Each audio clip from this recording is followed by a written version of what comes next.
వచ్చేసింది ఆది శ్రావణం షాపింగ్ అంతటికి అతిపెద్ద కేజీ సేల్ తో పాటు up to 61% of 1+1 offers, combo offers ఇంకా మరెన్నో. CMR shopping mall. శ్రవణ్ గారు, కొండలరెడ్డికి భూమి కేటాయించలేదని పరిశ్రమల శాఖ మంత్రి అంటాడు. వాళ్ళ పార్టీ ఎంపీనే కేటాయిస్తే తప్పేందంటారు.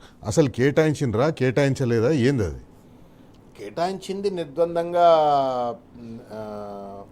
చామల కిరణ్ కుమార్ రెడ్డి గారు, అత్యంత సన్నిహితులు రేవంత్ రెడ్డి గారికి, పార్లమెంట్ సభ్యులు, ఇప్పుడు మీడియా కమిటీ చైర్మన్ ఆయనే కేటాయిస్తే తప్పేంది అన్న తర్వాత కేటాయించలేదు అనేటువంటి ఒక మీమాంస ఉండవలసిన. శ్రీధర్ బాబు గారు ఎందుకు చెప్తున్నారు అట్లా కేటాయించలేదు అని చెప్పి? ఇప్పుడు శ్రీధర్ బాబు గారికి బహుశా నాకు తెలిసి ఏంటంటే, కేటీఆర్ గారు ఎప్పుడైతే ప్రెస్ మీట్ పెట్టగానే అరే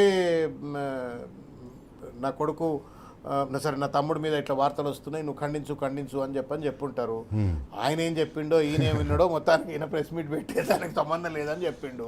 కుండ పగిలి కేటీఆర్ గారు చాలా స్పష్టమైన ఆధారాలతో లింక్డ్ఇన్లో ఉన్న ప్రొఫైల్ వివరాలు, తర్వాత అమెరికన్ అసోసియేషన్ వాళ్ళ వెబ్సైట్లో పెట్టుకున్న వివరాలు, తర్వాత వాళ్ళ ది office address of the Tesseract company, అన్ని వివరాలతో ముందుకు తీసుకొచ్చి పెట్టిన తర్వాత కుండ పగిలిన తర్వాత శ్రీధర్ బాబు గారు ఏం పాపం అర్థమైందో, ఏం సమాచారం వాళ్ళకి ఇచ్చిండ్రో ఇవ్వలేదో ఆయన ముందుకు వచ్చేసి అసలు ఆయన కంపెనీ సంబంధం లేదని ఆయన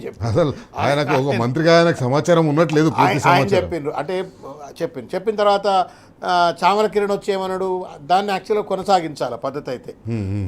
అఖల్బి అఖల్సే మారినా అంటారు, ఆయన కొనసాగించాలి. అది కొనసాగించకుండా ఏం చేసిండు, అవును భయ్ కంపెనీలు పెట్టుకుంటే తప్పేంది, వ్యాపారాలు చేయొద్దా రేవంత్ రెడ్డి కుటుంబం అని చెప్పని ఆయన చెప్పిండు. మరి చామల కిరణ్ నమ్మాలనా, మంత్రి శ్రీధర్ బాబుని నమ్మాలనా, లేకపోతే నగ్నంగా మన కళ్ళెదురుగా కనబడుతున్నటువంటి సాక్ష్యాలు నమ్మాలనా, ఇది ప్రజలకు వదిలిపెట్టాల్సిన ఒక అంశం. రెండోది ఏంటంటే సార్, ఒక విషయం అన్న, తప్పు చేసేటువంటి వాడు ఎవడన్నా కానీ ఎంత పెద్దోడన్నా కానీ తప్పు చేసేటువంటి వాడు ఎక్కడో ఒక దగ్గర దొరుకుతాడనా, గ్యారెంటీ దొరుకుతాడనా. వాడు అనుకుంటాడు ఏంటంటే నేను పెద్ద మేధావిని, తీస్మార్ ఖాన్ను, నేను చేసే తప్పులు ఎవరికి తెలియవు అని చెప్పని అనుకుంటారు కదా. పిల్లి కళ్ళు మూసుకొని పాలు తాగినట్టుగా 101% దొరుకుతారు. It's a matter of time. ఇది నేచర్ కదా. శ్రీధర్ బాబు గారు లేదని చామల కిరణ్ వచ్చి అవునని చెప్పడంలోనే వాళ్ళు ఎంత దోపిడిదారులు, ఎంత దుర్మార్గమైనటువంటి రీతిలో ఇవాళ ప్రభుత్వాన్ని, అధికారాన్ని అడ్డం పెట్టుకొని అప్పనంగా భూములు దొబ్బేస్తున్నారు అనడానికి నిదర్శనం కదా ఇది. ఇందుకేరా ముఖ్యమంత్రి రేవంత్ రెడ్డిలో బాగా ఫ్రస్ట్రేషన్ ఉంది. నిన్న చిట్ చాట్ పేరుతోటి మీడియాని పిలిపించుకొని ఇన్ని రోజులు చిట్ చాట్లలో బీఆర్ఎస్ పార్టీ నాయకుల మీద, బీఆర్ఎస్ పార్టీ నాయకత్వం మీద, మాజీ ముఖ్యమంత్రి గారి మీద మాట్లాడేది నిన్న వాళ్ళ పార్టీ నాయకుల మీదనే మాట్లాడిండు. ఏ భాష అయితే ప్రతిపక్ష పార్టీ నాయకులను తిడుతందుకు మాట్లాడిండో అదే భాషని వాళ్ళ మీద మాట్లాడారు. వాస్తవానికి కాంగ్రెస్ పార్టీ సీనియర్ నాయకులు, పాత కాంగ్రెస్ పార్టీ నాయకులు వాళ్ళు అవమానంతో తలదించుకోవాలి. ముఖ్యమంత్రి రేవంత్ రెడ్డి మొదలు ప్రతిపక్ష నాయకుడిని ఆ మాటలు మాట్లాడి తిట్టినప్పుడే వారించి ఉంటే ఈరోజు వాళ్ళ వరకు వచ్చేది కాదు. ఈరోజు వాళ్ళ వరకు వచ్చింది. ఇప్పుడు వాళ్ళు కూడా ఒక బానిస అని తయారైంది, పెద్ద బానిసలుగా తయారైంది. అలా కోమటిరెడ్డి వెంకటరెడ్డిని ఏమన్నాడండి, పెద్ద కానిస్టేబుల్ అన్నాడా? ముఖ్యమంత్రి కాకముందే పెద్ద కానిస్టేబుల్ ఆయన ఏంది లెక్క అని చెప్పని అన్నాడు. ఉత్తమ్ కుమార్ రెడ్డిని అయితే మొత్తము దుర్గం చెరువు దగ్గర ఒక దుకాణమే ఓపెన్ చేసి ఇష్టం వచ్చినట్టు ఉత్తమ్ కుమార్ రెడ్డి మీద తప్పుడు ప్రచారాలు చేయించిండు, సునీల్ కనుగోలుని అడ్డం పెట్టుకొని. కానీ దురదృష్టం ఏంటి అని అంటే, వాళ్ళ మీద దుమ్మెత్తి పోసినప్పటికీ కూడా వాళ్ళు బానిసలం, మేము పెద్ద బానిసలం అని చెప్పని సరెండర్ అయిపోయి ఆయన దగ్గర వాళ్ళు పనిచేస్తున్న ఒక పరిస్థితి. ఇవాళ రేవంత్ రెడ్డికి ఏంటంటే బేసికలీ ఒక ఇంటాలరెంట్ పర్సనాలిటీ, ఒక హై ఇంటాలరెన్స్ ఆయనకు. ఆయన ఏమనుకుంటాడంటే, నేను పెద్ద మేధావిని, నాకు తెలిసింది ఎవరిని తెలియదు, నేను చేసే ఏదైనా అది కరెక్ట్, తప్పైనా ఒప్పైనా దొంగతనమైనా లంగతనమైనా అందరూ మెచ్చుకోవాలి తప్ప దాన్ని తప్పు అని చెప్పని అనొద్దు అనేటువంటి ఒక ఆధిపత్య అహంకారం ఉన్నటువంటి ఒక ఫ్యూడలిస్ట్ హిట్లర్. అందుకే అంటాడు, నేను హిట్లర్ నేను ఎవడని చెప్పుకుంటాడు అన్న. హిట్లర్ మనస్తత్వం ఉన్నోడు కూడా చెప్పుకోడు.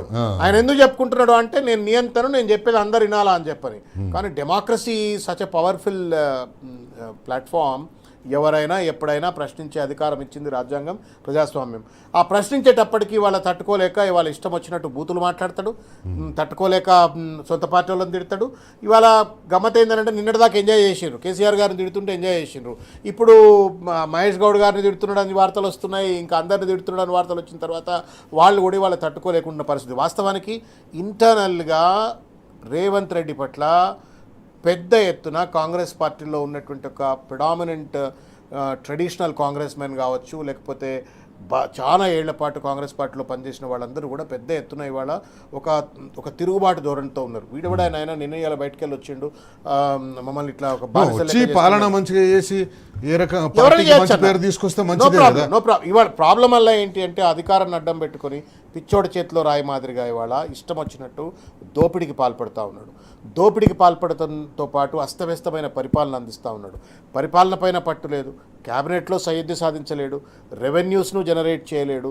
దానికి తోడుగా సందట్లో సడేమియగాల లెక్క మొత్తం కుటుంబ సభ్యులంతా దోపిడీకి పాల్పడుతూ ఉన్నారు, వేల కోట్ల రూపాయలు దండుకుంటూ ఉన్నారు. ఈ రకంగా ఒక దోపిడీకి పాల్పడుతున్నప్పుడు తప్పనిసరిగా ప్రశ్న వస్తుంది. ఆ ప్రశ్న విత్ ఇన్ ద కాంగ్రెస్ రావచ్చు, లేకపోతే ప్రజల నుంచి రావచ్చు.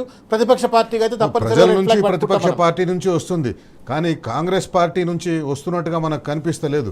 వాళ్ళేదో నివేదికలు పంపిస్తున్నారు ఢిల్లీకి అవన్నీ అంటున్నారు, కానీ మళ్ళీ అందుకే వారానికోసారి లేకపోతే 10 రోజులకోసారి ఢిల్లీ నేనైతే అన్న నేను ఐ బిలీవ్ ఇన్ గాడ్. నేను ఇంతకుముందు కూడా చెప్తున్నా, నేను నేచర్ అనేది ఒకటి ఉంటుంది అన్న, ప్రకృతి అనేది ఒకటి ఉంటుంది. ఎవడైనా సరే విచ్చలవిడిగా అవినీతికి పాల్పడుతూ నమ్మక ద్రోహానికి పాల్పడతాడో తప్పనిసరిగా ప్రకృతి ప్రకోపానికి బలి కాక తప్పదు. అది ఎవడైనా కానీ it's breach of trust. It's not just about constitutional breach. ఫండమెంటల్గా నేను నమ్మి నీ కోటేసిన, ప్రజాపాలన అంటే నీ కోటేసిన, 6 గ్యారంటీలు అంటే నేను నీ కోటేసిన, డిక్లరేషన్లు అంటే నీ కోటేసిన, 420 వాగ్దానాలు అంటే నీ కోటేసిన, గతం కంటే నేను గొప్ప పరిపాలన ఇస్తా అంటే నేను నీ కోటేసిన.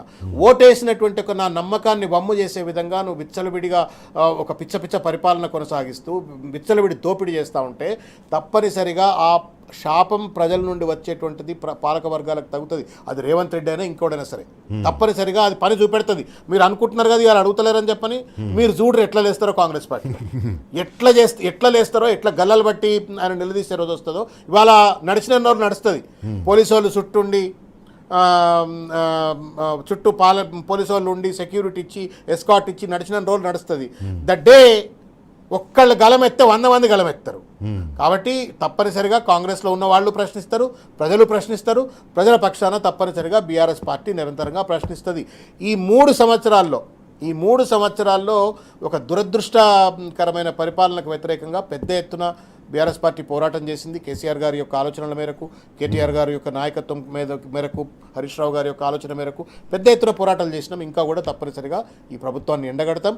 ఈ దోపిడీ వ్యవస్థను, అది కొండలరెడ్డి దోపిడైనా సరే, తిరుపతి రెడ్డి దోపిడైనా సరే, రేవంత్ రెడ్డి దోపిడైనా సరే, ఆయన అల్లుడు దోపిడైనా సరే, బామ్మర్ది దోపిడైనా సరే, ఎవరి దోపిడిని కూడా వదిలిపెట్టే ప్రశ్న లేదు. తప్పనిసరిగా అందరినీ ప్రజల కోర్టులో, ప్రజల ముందు దోషులుగా నిలబెడతాం. మనందరికంటే ముఖ్యం పైన పరమాత్మ ఉన్నది, ప్రకృతి ఉన్నది. అది తప్పనిసరిగా రేవంత్ రెడ్డి భరతం పడుతుందని నేను నమ్ముతున్నాను.